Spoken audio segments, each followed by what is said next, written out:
Hey Mr. Bullock, hey Miss Albert, my name is Nicholas Saldana. I'm in your MHF 4U1 course, and this is my Part 1 presentation component for my final project. The ISP that I chose to study was Brianna Pereira's, and it was titled The Inequality of Indigenous People Facing Homelessness in Canada.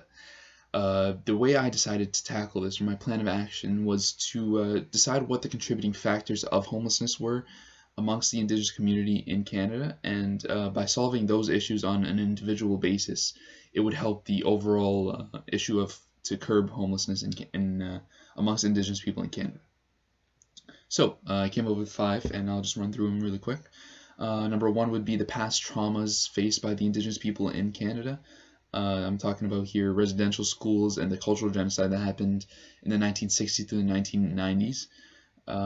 Although those happened 20, 30, 40, 50, even 60 years ago, there's still lingering effects of it, like the cycles of addiction, cycles of incarceration, and just general struggles that Indigenous people face because of these deep-seated traumas that have really affected their themselves, their parents, their grandparents, and so on and so forth.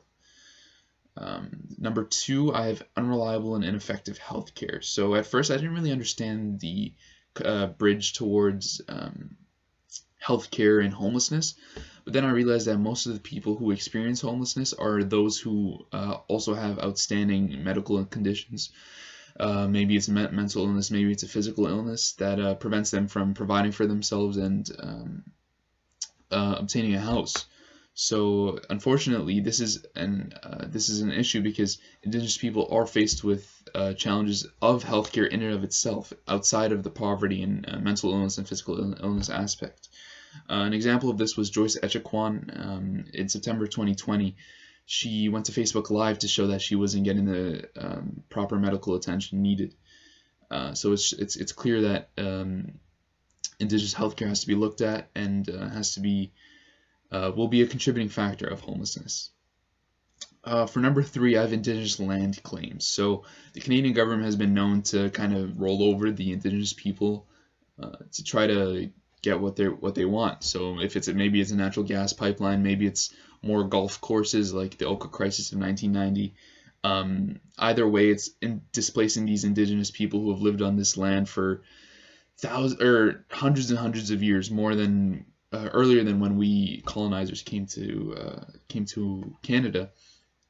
So that clearly has an effect on homelessness because it's displacing these people who have lived on this land for years upon years.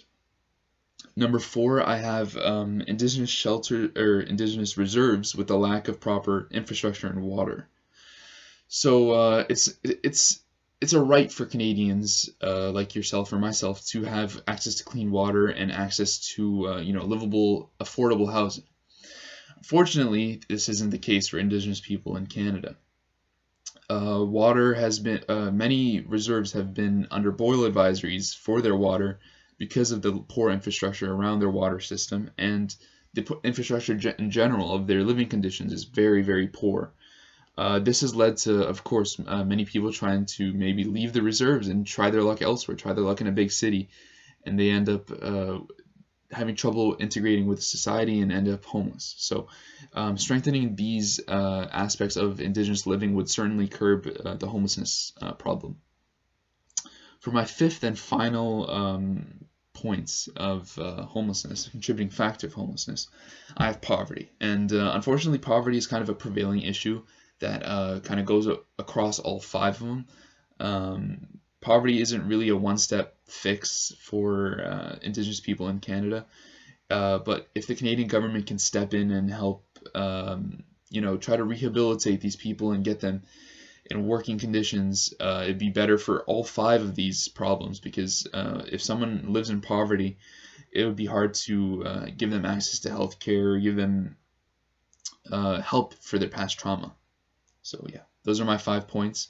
The solutions I came up with these 5 points was, first and foremost, to be treated equally to the rest of Canada. So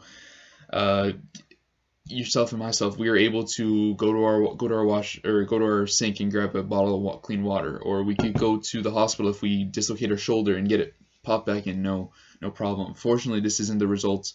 This isn't the reality of things for Indigenous people in Canada. So I would like to see The Canadian government strive to create equal playing ground for both non-Indigenous people and Indigenous people, no matter if they live in southern Ontario and Toronto or in the northernmost part of Nunavut.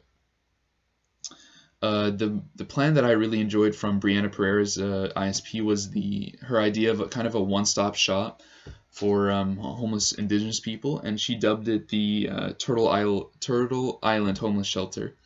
I really like this idea and is one that I really want to branch off on.